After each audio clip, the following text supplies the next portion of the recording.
Hello Year 12, welcome to Changing Places 8, our far or distant place the study of Detroit. Now this comes hot off the press of just completing your second near place case study, so you've now got two contrasting near places to look at. You've got Haverhill, UK, and then you've got Great Missenden in Bucks. So let's get started with today's lesson. So this is your far place study, so have a look at the topic tick list on here. So we will be developing the character and sense of place through a range of different quantitative and qualitative resources here, much like with Great Missenden and Haverhill. So Detroit has experienced a very interesting history, often called the boom and bust.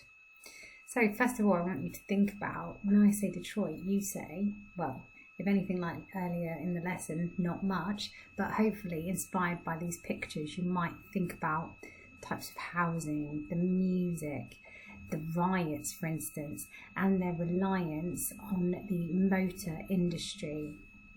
But we'll come back to that. So this is an important case study, so we're going to look at a range of qualitative and quantitative data here. So there's a little extract for you to read here from a visitor's guide to Detroit. Sounds lovely, but again, you might want to think that this could be just the tourist gaze. So let's start with locations. Whereabouts is Detroit? So if we zoom in slightly here, we're in the northeast of America here. We zoom in even further. So if you like maps, you'll be interested to see that the city of Detroit has its own map with 13 stars, 3 lions, 13 stripes, and the fleur-de-lis on here, which is a nod to its rich history through migration. So you can pause this slide here and have a little read through the history of settlement in Detroit, hence the reason why it's so culturally diverse within here.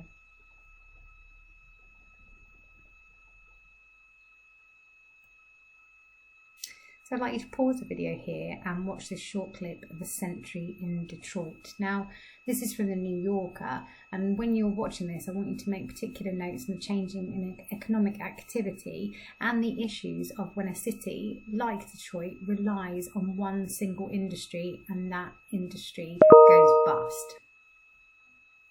So now you're going to create a timeline for Detroit's rise and fall, or boom or bust, using the following information, please. So pause each slide and create your timeline.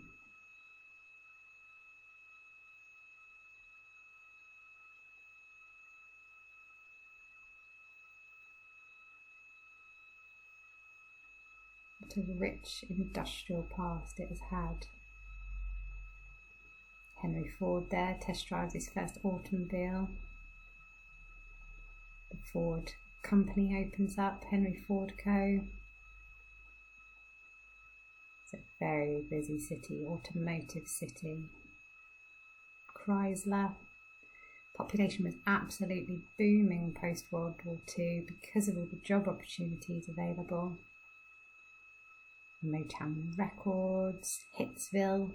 The area was known, but then it started slowly declining. Riots, the world's most notorious riots, 1967 Detroit. Gasoline crisis affected the automakers in the area and just kept getting worse and worse. Helped out with Barack Obama with bankruptcy. Population began to fall, and just this huge spiral and circle of deprivation prevailed.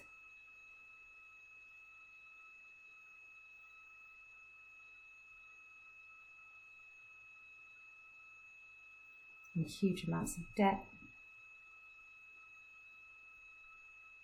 So this area was historically known as the Steel Belt when it was highly manufacturing, and then later, due to the economic decline, coined the Rust Belt.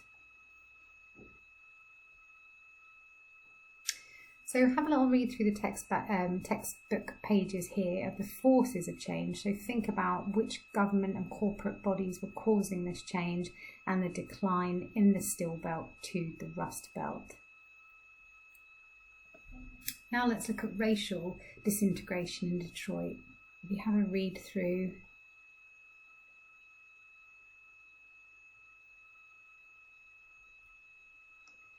and continue. This is a highly segregated city with multiple ethnic enclaves of people segregating themselves socially. This is an interesting concept. So the idea of white flight. So post-World War II, cities were growing at an exponential rate, and there was lots of ethnic minorities moving to cities for job opportunities. And it was at this point, sort of the 70s and 80s, that a lot of white people decided to move out to the suburbs through suburbanisation, known as the white flight. Very interesting but harrowing. We're now going to look at the Detroit riots of 1967. So please watch the video and look at how the changes here were caused by this conflict. Demographics, we have a little look. So the population peaked post-World War II and then has been on a consistent decline ever since of white people, but interestingly, an increase of African American. We'll look at the population pyramid. And you can click on this link for some really cool interactive maps. If you hover over them, they will give you real-time statistics. And I want you to look at some of this qualitative data here, some thoughts and opinions, and whether this information here from this figure promotes topophobia or topophilia for Detroit. Look at the segregation here. So you can see the 8 Mile Road there, the inspiration for Eminem's 8 Mile, where he grew up. And you can clearly see all the white people living on the periphery of the city, leaving the centre of the city very diverse. And you can compare that with the 1971 map, where the same is true. So the wealth is where the white live, so on the periphery, and then you're full of ethnic enclaves in the central zones and pockets of ethnicity and poverty and crime. So have a little read through about the segregation and racial integration. Develop that slightly further. And you can look at some of the barricades and picket lines that were set up to segregate the blacks from the whites. And unfortunately, this modern day segregation is still happening, with the predominantly black areas having very low house prices and the predominantly white areas having exponentially larger house prices. Have a look at some outsiders' perspectives. Maybe some poetic representation. So we're going to have a look at here at Philip Levine, and we'll have a look. He was an immigrant, or the son of an immigrant, living in Detroit from young boy to man. I've highlighted some of the particular quotes that give you a real sense of place here. This was just past the riots. Or maybe in song, so David Bowie, Panic in Detroit. You've also got some lyrics from Marvin Gaye, What's Going On, The Temptations. They're all written about this city. Motor City Madhouse.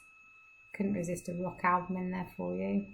Violence in the Air Tonight. Murder Town, Murder Capital of the World. Gosh, totes topophobia. But it's not all down and out for Detroit. It's the comeback kid. So have a little look at this video here as it shows that Detroit is juggling gentrification and regeneration, but it's coming back. Have a look at the Financial Times article here. Detroit is on the move. So pause here and have a read. Same here.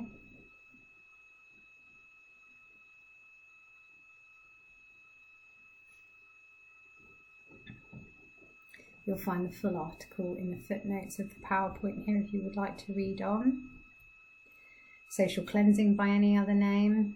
Have a look at this video as well and look at this economic recovery and how it actually stands to further segregate by gentrifying areas and making, almost outpricing the residents that live there. That sounds a lot like Hackney, wouldn't you say? Oh, and I spoke to you a little bit about this earlier. So this is an American company from New York, in fact, that decided to revamp itself. It used to sell shoe polish. Revamp itself and set up in Detroit and employ all local people. If you follow the website, you'll be able to see. And they're selling high quality goods, and they're really trying to reboot the social image, I guess, of Detroit. Aha. So, exam question time. So we've seen this one before quite a lot of times, and the reason I keep coming back to it is because Detroit is yet another case study that could potentially be used in this for conflict arising. But the one I'd actually like you to write as a full 20 marker is this one. So evaluate the role of one or more external forces in changing lived experience in the local or distant place you've studied. So you should be thinking, right, I could use Haverhill, Greater Macedon, or Detroit here. So have a think about it, and they give you some examples of the exogenous forces, so government, multinational companies, or global institutions.